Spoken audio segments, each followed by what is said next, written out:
사랑하는 아버지 하나님, 우리 또 주님의 말씀을 배웁니다. 잘 배워서 우리를 향한 주님의 선하시고 아름다운 뜻이 무엇인지 알게 하시고 주님 말씀에 주님의 뜻에 합당한 그런 성도로 자녀로 살아가는 저희들 되게 하여 주시옵소서. 예수님의 이름으로 기도드렸습니다. 아멘. 자, 지금이 1시 반 전에는 끝내도록 하겠습니다. 그래서 지금 한 7분 정도 하면 될 것 같아요. 자, 아주 간단하게 얘기하면 성경은 저런 내용이다 이렇게 생각하면 되겠습니다. 하나님이 계시고 하나님께서 세상을 만드시고 인간을 만드시고 이 3자의 관계에 대해서 성경이 이야기하고 있다. 이렇게 이제 큰 맥락에서 이렇게 보면 될 것 같습니다. 그래서 창세기는 이 3자가 어떤 관계를 맺고 있는지 그 시작을 보여주고 있는 거죠. 그리고 그 시작에서 거의 모든 문제를 사실은 다 다루고 있습니다. 그래서 창세기는 많이 할 수밖에 없고 창세기 넘어가면 이제 좀 진도는 확 빠지게 될 거예요. 왜냐하면 창세기에서 기본적으로 그런 단초들이 다 이렇게 얘기가 됩니다. 그리고 그 다음부터는 그 단초가 어떻게 발전이 되는지 그런 것들을 이제 그리고 있거든요.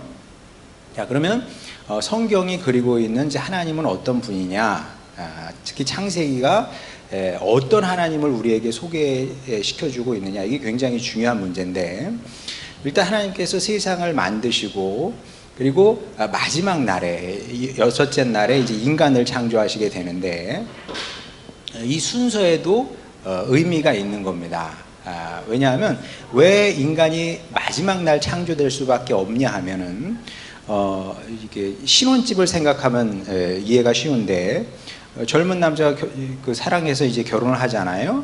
그러면 뭐 그냥 결혼한다고 되는 게 아니거든요. 함께 살 수 있는 집을 일단 마련을 해야 됩니다. 그리고 나서 결혼을 하는 거죠. 당연한 겁니다. 마찬가지로 창세기에 의하면 하나님이 하나님이 계셨는데 그분이 먼저 세상을 만드시고 그 세상을 두 가지 의미에서 세상을 만드시게 되는데, 하나는 당신의 집으로서의 세상이고, 그리고 인간의 거주 공간으로서의 세상인 겁니다. 이렇게 얘기하면은 하나님의 집 이렇게 이제 오해하실 수가 있는데, 근데 진짜 맞습니다. 왜냐하면 하나님께서 세상을 만드신 이유는 뭐냐면 거기에 인간을 두시고 인간과 함께 거주하시기 위해서, 그리고 이러한 주제는 출애굽기에 가면 굉장히 분명하게 드러나는 것을 보게 됩니다. 그건 이제 출애굽기에 가서 보도록 할 텐데, 그래서 이제 창세기가 어렴풋하게 먼저 보여주는 것은 무엇이냐 하면 하나님은 어떤 분이냐라고 했을 때 세상 모든 사람이 신에 대한 관념은 다 갖고 있어요. 그런데 세상 사람들이 갖고 있는 그런 신의 개념과 성경이 실제로 우리에게 가르치는 하나님 개념은 굉장히 다릅니다. 성경은 하나님을 어떤 분으로 그리고 있냐 하면 이렇게 그리고 있죠. 세상을 위한 하나님이고 결국 우리를 위한 하나님으로 그려지고 있다는 거죠. 하나님은 사람을 장난감처럼 여기지 아니하신다. 그리고 이것이 고대 근동의 신관과 성경이 제시하는 하나님관이 갈리는 부분입니다. 굉장히 성경은 우리가 이제 성경이려니 생각하고 읽어서 그렇지 굉장히 독특합니다. 굉장히 독특해요. 이런 신관은 어디에도 없었습니다. 어디에도 없었어요. 그러니까 이제 신이라는 거는 어느 민족이나 마찬가지인데, 그냥 사람을 도구로 생각을 하든지 그렇게 중요한 존재가 아니에요. 사람은 어느 나라 민족이나 마찬가지입니다. 중요한 사람이 있다면 한 사람이 있죠. 누구냐 하면 신이 선택한 한 사람, 그게 왕이에요. 왕. 근데 성경은 그게 아니에요. 성경을 보게 되면 하나님께서 아브라함과 이 창세기 보면 이제 얘기를 나누시거든요. 그래서 의인의 숫자를 가지고 논쟁을 합니다. 아브라함이 하나님과 논쟁을 하잖아요. 근데 하나님께서 하나님의 대답은 그겁니다. 하나님은 의인도 관심이 없어요. 의인이 몇 명이냐? 의인. 그 사람의 직업 중요하지 않아요. 그 사람의 뭐 출신 성분 중요하지 않습니다. 하나님 앞에서 그러니까 아무리 형편없는 사람이라 사회적으로 형편없는 사람이라도 하나님 앞에서 의로운 삶을 살게 되면 그 사람이 의인인 거죠. 이것이 이런 신이해, 이런 인간 이해를 갖고 있는 종교가 없었다니까요. 진짜 그렇습니다. 이 종교사적으로 이건 증명이 된 바죠. 근데 특히 이제 고대 근동의 신과는 무엇이냐면, 고대 근동의 신 아니면 그리스 로마 신화에 나오는 모든 신들에게 인간은 그렇게 중요하지 않습니다. 신들이 왜 인간을 창조했냐면 그 신을 섬기기 위한, 특히 요리를 해줘야 돼. 요리. 이제 제사를 지내서 그러니까 짐승을 잡아가지고 그 제사를 드리잖아요. 그럼 신들이 그걸 먹고 사는 겁니다. 이 고대 근동의 신관이에요. 뭐 그런 사람에게 무슨 큰 의미 부여를 하겠습니까? 이 사람이 아니면 그냥 죽여버리고 딴 사람 또 만들고 그러면 되는 거거든요. 반면에 창세기에 보게 되면 사람을 향한 하나님의 그 진지함이랄까? 그러니까 이제 남녀가 사귀어도 재미로 사귀는 경우도 있잖아요. 악하죠. 왜 악해요? 사람을 도구화하니까. 그러니까 우리는 절대 사람을 도구화해서 생각하면 안 되는 겁니다. 쉽게 말하면 저는 여러분을 도구로 생각하면 안 돼요. 사건은 다른 게 사건이 아니라 성도를 도구로 생각하면 사건이 되는 거죠. 그래서 여러분을 딱 보면서 저 성도는 50만 원짜리 무슨 얘기인지 아시죠?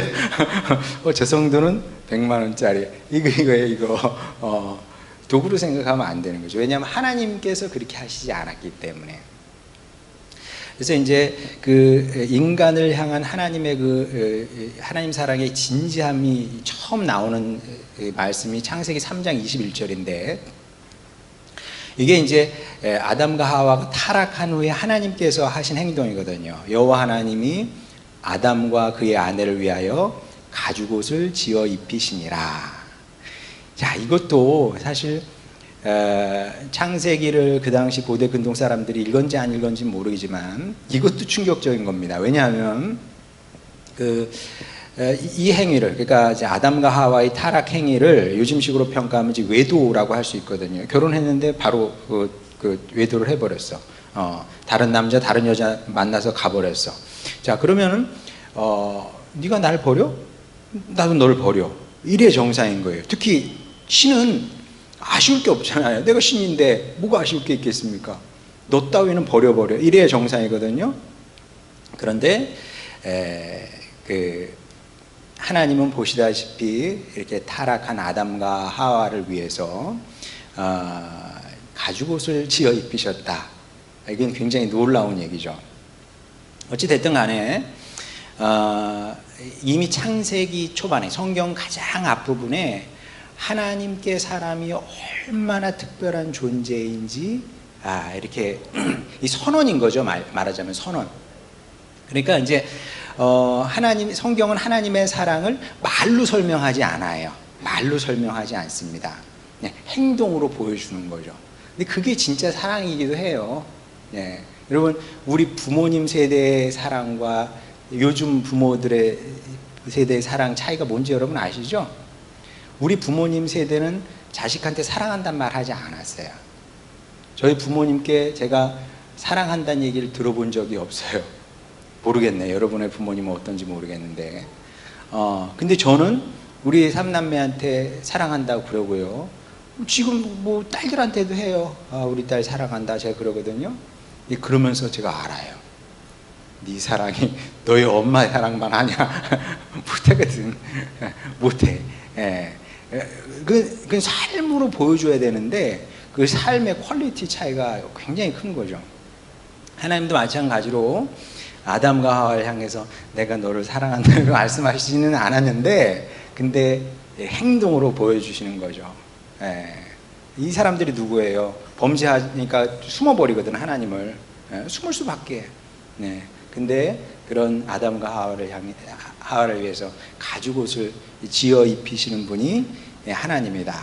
그리고 이제 이런 하나님 사랑이 아주 독특함, 특별함을 보여주는 히브리어 단어가 있는데, 제가 뭐 설교 시간에 한번 얘기를 했습니다. 창세기 24장 27절에 아브라함의 종이 이르되 나의 주인 아브라함의 하나님 여호와를 찬송하나이다. 나의 주인에게 주의 사랑과 성실을 그치지 아니하셨사오며 여호와께서 길에서 나를 인도하사 내 주인의 집에 이르게 하셨나이다. 그러거든요. 이 사랑이라는 단어가 이 구약에서 사랑과 성실 혹은 사랑과 진실, 이런 것, 이 단어는 항상은 아닌데 한 7, 80%가 같이 이렇게 나옵니다. 그리고 이게 요한복음에도 나와요. 요한복음에 보게 되면 예수님 안에 은혜와 진리가 충만했다 그러죠. 기억나시죠? 우리가 보니 은혜와 진리가 충만하더라 그랬거든요. 이겁니다, 이거. 근데 전혀 다른 단어잖아요, 사랑과 성실이. 근데 이걸 어떻게 설명해야 되나? 긴 얘기여서 뭐 이런 얘기까지 쫙 하다 보면 너무 길어져요. 하여간 이 얘기인데, 은혜는 뭐냐면, 그러니까 이제 여기선 사랑으로 번역했고, 그 요한복음에서 이제 은혜라고 번역을 한 건데, 이게 헤세드인데, 아니 어떻게 헤세드가 여기는 사랑이 되고 저기는 은혜가 돼요? 가능합니다. 왜냐하면 이 헤세드라는 단어가 굉장히 의미폭이 넓거든요. 그래서 세상 어떤 언어로도 헤세드를 표현을 할 수가 없습니다. 그래서 풀어서 설명을 해야 되는데, 이 사랑은 진실하고 영원한 사랑인 거죠. 변하지 않는 거예요. 변하지 않는 거. 그리고 다함이 없는 거. 그런 사랑을 얘기합니다. 그리고 성실이라는 것은 이제 그 요한복음에서는 진리라고 했는데, 이게 에멧, 히브리어로 에멧이라는 명사인데,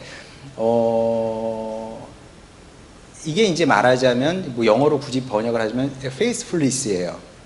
변하지 않는 거죠. 신실한 거. 그런 것을 얘기하는데, 어쨌든 간에 창세기에서부터 하나님의 사랑이 어떤 건지 이제 이런 식으로 이제 이야기를 하는 거죠. 인간을 향한 하나님의 사랑, 우리를 향한 하나님의 사랑은 이런 거다. 근데 이제 우리가 이 사랑을 알지를 못해요. 왜냐하면 이런 경험해 본 적도 없고 내 안에 이런 사랑도 없어. 그러니까 이제 하나님을 향한 끊임없는 오해, 이런 것들이 우리 안에 계속 쌓여요, 살다 보면은. 이게 문제죠. 그래서 이제 성경을 묵상할 때 기본은 무엇이냐 하면, 하나님은 사랑이시고 이렇게 여전히 우리를 사랑하신다. 그게 이게 기본인 겁니다. 이걸 기본으로, 그러니까 이 믿음으로 성경을 읽지 않으면 성경은 그냥 옛날 책일 뿐이에요. 고대 문서일 뿐입니다. 자, 근데 이제 우리는 또 생각할 수 있죠. 왜 사랑을 하는데, 왜 나를, 왜 우리를? 이것도 좀 어려운 문제예요. 왜 사랑하실까요? 여기에 대한 답을 아는 사람은 없습니다. 그냥 신학자들은 그렇게 얘기를 합니다. 그냥 하나님의 결의였다. 그냥 그렇게 결심하신 거죠. 결심하시고 결정하고 또 그렇기 때문에 이제 계속 이제 당신의 사랑을 이제 우리에게 확인시켜 주거든요. 그러면서 이제 언약이라는 개념도 등장하게 되는데, 이제 언약 개념은 이제 나중에 또 얘기하도록 하겠습니다.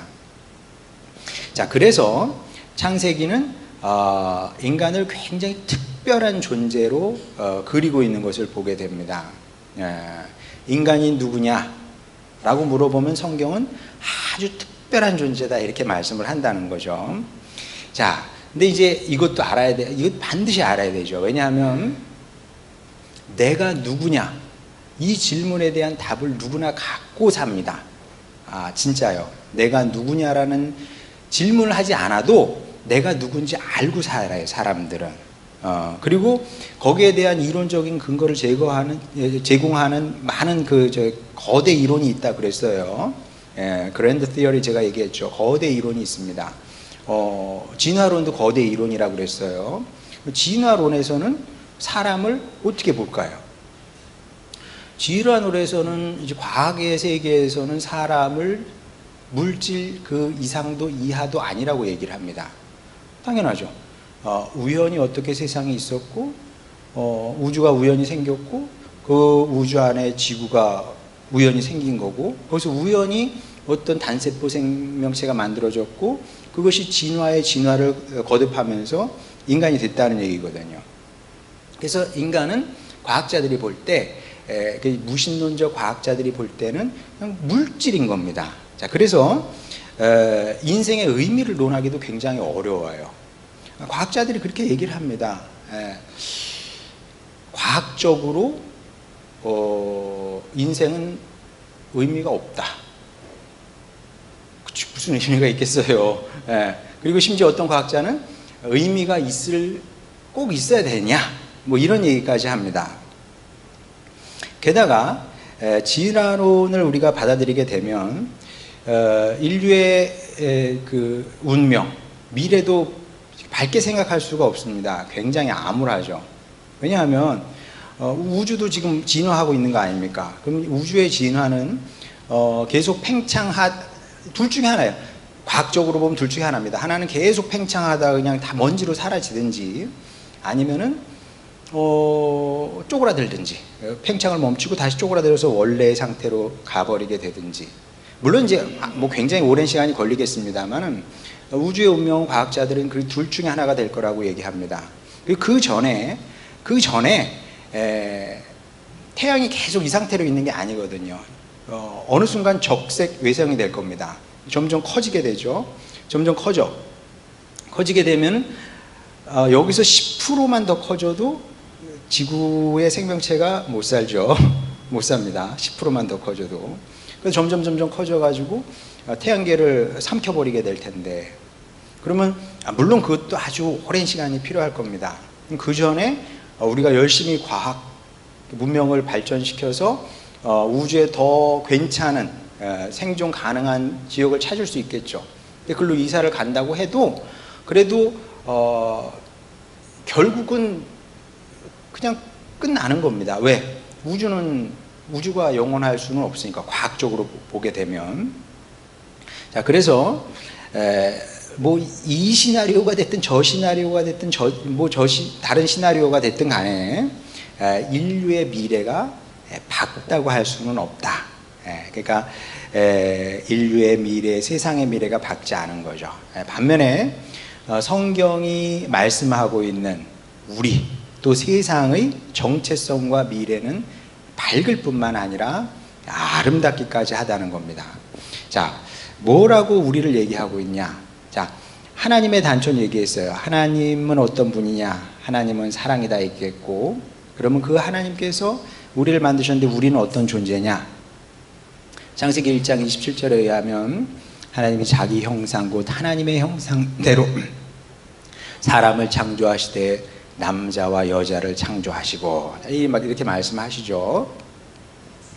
자, 이 말씀은 제가 설교 시간에 뭐 한두 번 얘기했던 것 같습니다. 그래서 대략적으로 어떤 느낌인 줄 여러분이 알고 계실 텐데, 그래도 이제 못 들으신 분이 있으니까 간략하게 설명한 다음에 제가 설교에서 얘기하지 않았던 거를 좀 더 얘기하도록 하겠습니다. 사람이 누구냐? 라고 했을 때 성경은 사람은 하나님의 형상이다. 그래서 특별한 존재다. 이렇게 이제 말씀을 한다는 거예요. 근데 이제 신학자들이 얼마나 많이 연구를 했겠어요. 하나님의 형상이 도대체 뭘까? 연구를 정말 많이 했습니다. 지금도 연구를 해요. 그래서 지금도 학자들마다 조금씩 답이 다릅니다. 근데 처음에는 사람의 형상을 인간 안에서 찾았습니다. 그러니까 뭐 언어 능력이라든지, 아니면은 뭐 두 발로 걷는 거라든지, 직립보행이라든지, 아니면은 생각할 수 있는 능력, 이성, 이런 데서 이제 찾았다는 거죠. 특히 이성, 이제 점수를 많이 뒀는데, 무게를 중심을 많이 뒀는데, 근데 시간이 지날수록 그 이성은 아닌 것 같은 거죠. 왜냐하면 이성은 이게 사고하는 능력이죠. 어디에 사로잡히느냐에 따라서 잘 쓰이기도 하지만 잘못 쓰이기도 하거든요. 예. 핵무기 누가 만들었어요? 똑똑한 사람이 이성으로 만든 겁니다. 여러분, 칼 막스는 천재입니다. 천재. 시대의 천재죠. 그 똑똑한 머리를 가지고 무신론 사상을 만들었고 공산주의 이론을 만든 거죠. 그래서 지금도 저 북한이 있는 게, 중국이 있는 게 마르크스의 악한 공헌 아니겠습니까? 이런 것을 보면서 이렇게 악하게 쓰일 수도 있는 게 이성이니 이게 하나님의 형상이라고 말하기는 어렵지 않겠는가, 이제 이런 결론에 이르게 됐고, 그리고 그 다음부터 이제 신학자들이 그러면 이제 하나님의 형상이 뭐냐, 어떻게 우리가 설명을 해야 되냐, 어떻게 받아들여야 되느냐, 좋은 얘기인지는 알겠는데, 그러면서 신학자들이 이제 1900, 그러니까 세계 대전을 전후해서 열심히 고대 문헌을 찾게 되는데, 그 당시 고고학의 또 황금기였거든요. 고고학적인 발굴이 특히 이제 그 고대 근동 지역, 이스라엘 그 중심으로 해가지고 그 메소포타미아 문명 그 지역에서 엄청나게 이제 나오기 시작합니다. 토판들 뭐 이런 것들이 엄청나게 나오는 거죠. 3000년 전, 4000년 전 그 옛날 토판들이 나오는데, 그리고 이제 학자들이 그걸 다 이제 판독을 해내는 거죠. 대단해요. 그거 저기 종이에 찍어가지고 특히 이제 수메르 문명 같은 경우는 뭐 사실 그 자료들은 꽤 있습니다만은 이게 또 어렵거든요. 그러니까 이게 해독 불가능한 언어들도 지금 여전히 많이 있는데, 어떻게든 해독이 가능한 문헌들 찾아본 거예요. 찾아보니까 거기에 신의 형상에 대한 얘기가 꽤 나오더라는 거죠. 신의 형상. 그럼 신의 형상은 누구냐? 이스라엘 제외한 모든 다른 민족에서는 뭐 예외 없이 신의 형상은 왕입니다. 왕이 신의 형상을 가진 담지자로서 세상을 다스리는 거죠. 그리고 세상 모든 사람은 그 왕에게 충성해야 되고 순종해야 되고 그런 겁니다. 자, 그런데 창세기는 그렇게 얘기하고 있는 게 아니죠. 하나님이 자기 형상 곧 하나님의 형상대로 사람을 창조하시되 남자와 여자를 창조하셨다 그러거든요. 재밌는 것은 무엇이냐면 저 사람이 히브리어로 아담이에요. 그러니까 아담은 한 개인의 이름인 동시에 보편성을 띠는 모든 사람을 의미한다는 거죠. 그래서 사람은 저건 아담에게 주신 말씀인 동시에 우리 모두에게 주신 말씀이라는 거죠. 사람은 그 사람이 무슨 뭐 건강하든 장애를 갖고 있든 뭐 이유 불문하고 하나님의 형상을 가진 존재라는 거죠. 그래서 하나님의 형상을 가진 자로서, 근데 이게 왜 이것도 위대한 선언이냐 하면, 여러분 생각해 보세요. 우리 어렸을 때 인류의 보편적인 사고방식이 그런 거거든요. 자, 중국 역사를 보게 되면 중국의 역사는 태평성대에 대한 꿈이었습니다. 우리나라도 마찬가지고요. 어느 나라도 다 마찬가지입니다. 그리고 태평성대의 중심에는 위대한 왕이 있었어요. 그래요, 안 그래요? 안 그런 나라와 민족이 없어요. 근데 하나님은 이제 당신의 형상을 한 개인 왕에서 빼앗아서 당신의 백성에게 쫙 나눠준 겁니다. 그러면서 이게 무슨 얘기냐 하면 세상의 운명이 너희에게 달려있다고 지금 얘기를 하는 거죠. 세상의 운명이 너희에게 달려있다 지금 말씀하시는 거예요. 그래서 이게 이스라엘 신앙이 정말 특별한 것이 무엇이냐면, 인류의 모든 역사는 왕 중심으로 쓰여졌어요. 왕 중심으로. 성공한 왕 중심으로 쓰여졌습니다. 근데 구약 성경 보세요. 왕에 대한 관심이 없다니까요. 왕에 대한 관심이 없어요. 여러분, 왕에게 이처럼 크리티컬한 나라와 민족이 어디 있습니까? 없어요. 예. 이 놀라운 일이죠. 그럼 다윗은요? 다윗도 왕이기 때문에 관심을 갖고 성경에 기록한 것이 아니라 하나님 마음에 합한 자이기 때문에, 하나님 마음에 합한 자이기 때문에. 예. 그러니까 하나님이 보실 때 진정한 왕은 누구냐 하면 이런 역할을 잘 감당하는 거죠. 이런 역할. 그래서 이제 지금은 이제 신학자들이 하나님의 형상을 기능적으로 봅니다. 기능적으로. 그래서 우리가 좋은 성도, 좋은 신앙인으로 살게 되면 사실 그가 곧 하나님인 거예요. 예수님도 그러잖아요. 너희가 신이라고 성경이 얘기하지 않냐. 너희가 신이야. 그러니까 우리가 신앙의 발전을 거듭하고 거듭해야 되는 이유가 무엇이냐 하면 이 세상의 운명이 제가 그냥 농담하는 게 아니고요. 농담하는 게 아니고 그냥 헛소리 하는 게 아니고요. 세상의 운명이 우리에게 달려있기 때문에 그런 겁니다. 왜? 우리가 왕이고 우리가 하나님께서 우리에게 세상을 맡기셨기 때문에 그런 거거든요. 그리고 이런 이야기는 성경에 많이 나오죠. 창세기 1장 28절. 하나님이 그들에게 복을 주시며 하나님이 그들에게 이르시되 생육하고 번성하여 땅에 충만하라. 땅을 정복하라. 바다의 물고기와 하늘의 새와 땅에 움직이는 모든 생물을 다스리라. 다스리는 권한을 우리에게 주셨고요. 우리가 다스릴 수 있는 거예요. 지배를 받는 것이 아니라. 창세기 12장 2절 3절. 내가 너로 큰 민족을 이루고 내게 복을 주어 내 이름을 창대하게 하리니 너는 복이 될지라. 자, 여러분은 성경을 하나님의 말씀으로 읽기 때문에 이걸 종교적으로 신앙적으로 해석을 합니다. 근데 이게 고대 근동이라는 큰 틀에서 보게 되면 이게 신이 왕에게 주는 말씀이거든요. 진짜로요. 이게 목동이 받을 수 있는 크기의 말씀이 아니에요. 이게 왕이 받는 말씀이지. 너를 축복하는 자에게는 내가 복을 내리고 너를 저주하는 자에게는 내가 저주하리니 땅의 모든 족속이 너로 말미암아 복을 받을 것이니라 하시니라. 이런 비슷한 말씀이 고대 근동의 문헌에 보면 나와요. 왕의 신탁 이런 거 보게 되면 이게 왕이 제사장, 그 당시에는 이제 절대 왕권자는 스스로 제사장이기도 했죠.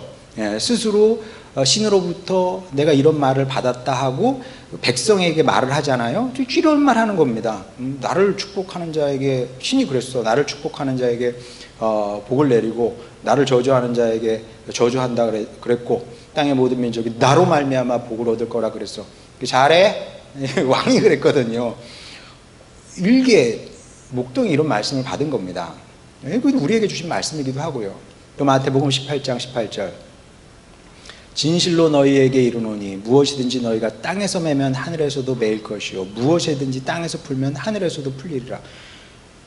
이게 왕권, 절대 왕권자에게 주어지는 말씀인 겁니다. 또 내 아버지께서 나라를 내게 맡기신 것 같이 나도 너희에게 맡겨 너희로 내 나라에 있어 내 상에서 먹고 마시며 또는 보좌에 앉아 이스라엘 12지파를 다스리게 하려 하노라. 너희가 왕이라는 거 아닙니까? 또 베드로전서 2장 9절. 그러나 너희는 택하신 족속이요 왕 같은 제사장이요 거룩한 나라요 그의 소유가 된 백성이니 이는 너희를 어두운 데서 불러내어 그의 기이한 빛에 들어가게 하신 이의 아름다운 덕을 선포하게 하려 함이라. 너희 없으면 안 된다는 거예요. 나라의 왕이 없으면 무너지죠. 마찬가지로 하나님의 자녀가 세상에 없으면 세상은 무너지는 겁니다. 그래서 성경은 인간을, 특별히 당신의 백성을 이런 존재로 보시는 겁니다. 뭐 그렇다고 해서 교만하지 마시고 어디 가서 나 왕이야 뭐 그러지 마세요. 그러라는 얘기가 아니라 은혜로 하나님께서 나를 이렇게 소중한 사람 만들어 주셨구나. 그러면 어떻게 해야 돼요? 내가 잘 살아내야지.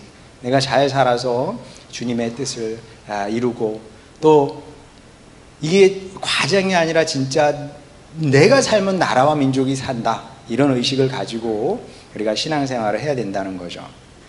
자, 근데 하나님의 형상에는 이것보다 훨씬 더 중요한 의미가 내포되어 있습니다. 자, 그게 뭐냐 하면 시편 139편 4절. 내가 주께 감사하옴은 나를 지으심이 심히 기묘하심이라. 주께서 하시는 일이 기이함을 내 영혼이 잘 아나이다. 여러분 이런 생각 해보셨어요? 내가 주께 감사하옴은 언제 감사하세요? 건강하고 애들 잘 크고 또 뭐 돈벌이 괜찮고 하는 일 잘 되고 감사하죠. 아니 그럼요, 그럼 감사해야죠. 근데 시편 기자는 감사하옴은 나를 지으심이 심히 기묘하심이라. 뭐가? 내 존재가 기이하대요. 내 존재가 왜 기이할까요? 왜냐하면 이 시편 기자가 누구냐면 다윗인데, 다윗은 하나님과의 교제를 알았던 사람 아니겠습니까? 자, 하나님의 형상은 하나님과의 교제의 가능성을 얘기하는 겁니다. 근데 이 교제라는 것이 아주 특별한 교제입니다. 자, 어떤 교제냐 하면 자, 우리 동물하고도 교제를 할 수가 있어요. 그렇죠? 강아지하고도 아주 친밀한 교제를 할 수가 있습니다. 자, 그런데 한계는 있어요. 가족이 될 수도 있어요, 진짜. 그리고 그 반려 강아지가 죽으면은 뭐 하늘이 무너지고 땅이 꺼진대요. 그럴 수 있어요. 그렇긴 한데 반려자까진 돼요. 배우자는 됩니까, 안 됩니까? 그거는 불가능하죠. 그거는 불가능. 여러분 아무리 내가 강아지를 사랑한다고 한들 내가 걔하고 결혼을 하겠습니까? 불가능하죠. 근데 하나님의 형상을 우리가 갖고 있다는 것은 무엇이냐 하면 하나님과 그런 교제가 가능하다는 걸 얘기하는 거예요. 진짜 그렇습니다. 그러니까 이제 창세기에서 단초를 보여주고 그 다음에 구약성경 신약으로 넘어가면서 그 의미가 뭔지 이렇게 이제 드러나게 되는 거죠. 그러므로 우리가 여호와를 알자, 힘써 여호와를 알자 그래요.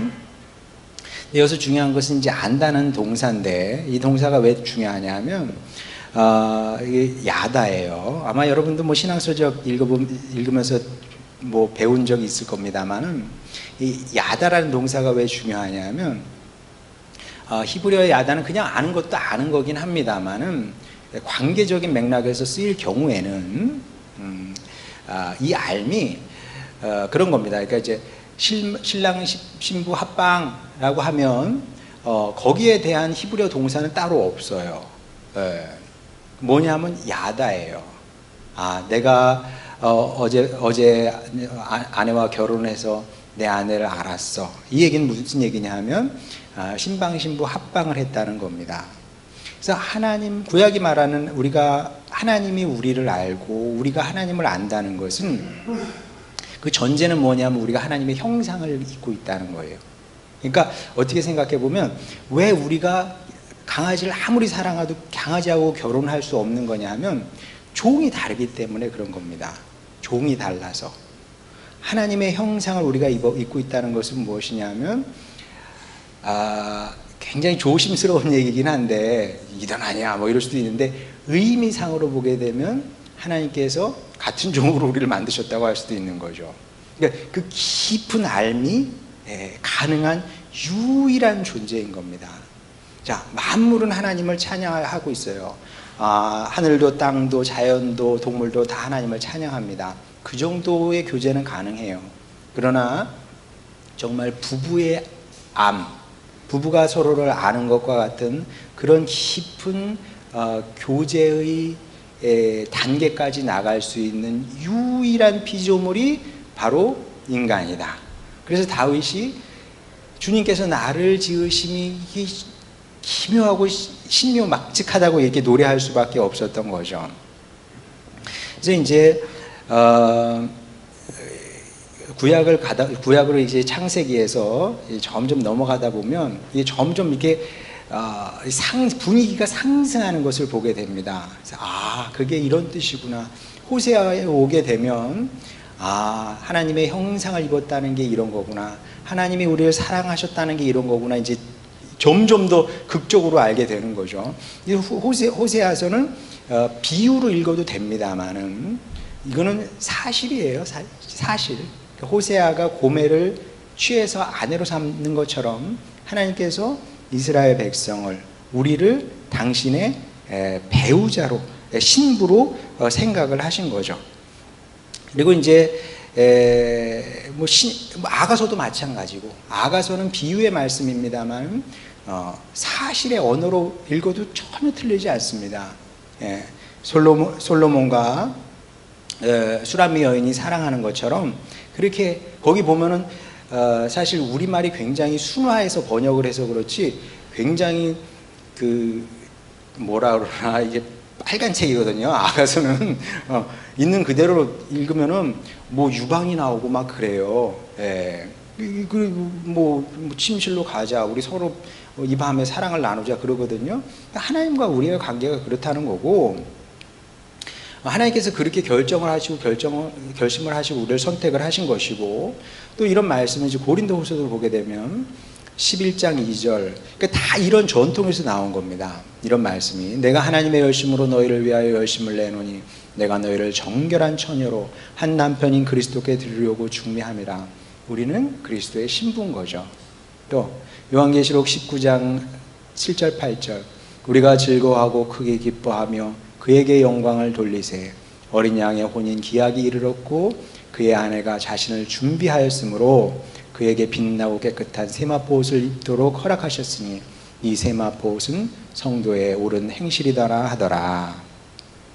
우리는 주님의 신부인 겁니다. 단순히 그냥 뭐 잘 살고 잘 살다가 죽고 이게 문제가 아니라, 이 땅에서 그리스도의 신부로 준비되어서 이제 주님과 이제 하나 되는 관계까지, 그런 밝은 미래, 행복의 미래로 나아가야 된다는 거죠. 그리고 이것이 우리의 정체성이다. 우리는 주님의 신부인데, 뭐 그렇다고 해서 여러분이 막 그냥 너무 큰 부담을 가질 필요는 없습니다. 주님께서 당신의 신부에게 많은 것을 요구하시지는 않는다. 뭐 우리에게 뭐 어떤 큰 능력이나 뭐 실적을 요구하시는 것이 아니고, 이 관계에서 제일 소중한 것은 무엇이냐면 이제 소중한 관계를 맺고 사는 거죠. 그래서 제가 제 설교에서 여러분 많이 느끼셨겠습니다만은, 제 설교에서 이야기라는 말이 많이 등장을 하잖아요. 그러니까 우리는 종교 생활을 하는 사람이 아닙니다. 종교 생활, 일주일에 한 번 예배 나왔어, 나 할 일 했어. 교회 나와서 나 헌금까지 했어, 나 할 일 했어. 그게 신앙생활이 아니고, 이 땅을 살아가면서 하나님은 우리를 신부로 생각하시고 우리는 그분을 신랑으로 생각하고, 물론 이제 비유적인 언어인 거죠. 근데 여튼 부부가 서로를 사랑하는 것처럼 그런 이제 관계를 맺고 살아가야 되는 것이고, 이렇게 이제 이 땅에 우리 삶이 사랑의 이야기가 되는 건데, 이 사랑의 이야기는 계속 이어지는 겁니다. 계속 이어져요. 글쎄 우주의 운명이 어떻게 될지 전 모르겠습니다만은, 과학자들이 하는 말이 맞는지 틀린지 모르겠습니다만은, 우주가 먼지처럼 사라지게 되더라도 이 땅에서 우리가 맺었던 하나님과의 사랑의 관계는 영원할 것이다. 그리고 이것이 성경이 가르치고 있는 성도의 정체성, 사람이 누구냐라는 질문에 대한 답이고, 그리고 성경이 가르치고 있는 우리의 밝은 미래라는 거죠. 자, 30분 좀 넘었습니다. 막 엄청나게 빨리 했는데, 너무 빨리 해서 여러분 정신이 없죠. 이렇게 안 하면 진도가 나가지 않습니다. 하여간 이런 거다. 그래서 여러분이 이제 집에 가셔서 교과서도 한번 읽어보시고, 그 다음에 창세기도 이런 관점에서 한번 읽어보시기 바랍니다. 하나님은 사랑의 하나님, 나를 사랑하시지, 우리를 사랑하시지. 그리고 나 굉장히 중요한 사람, 소중한 사람, 내가 어떻게 살아야 될까? 그러면 좀 새롭게 성경이 읽혀지게 될 겁니다. 여기까지 하도록 하겠습니다.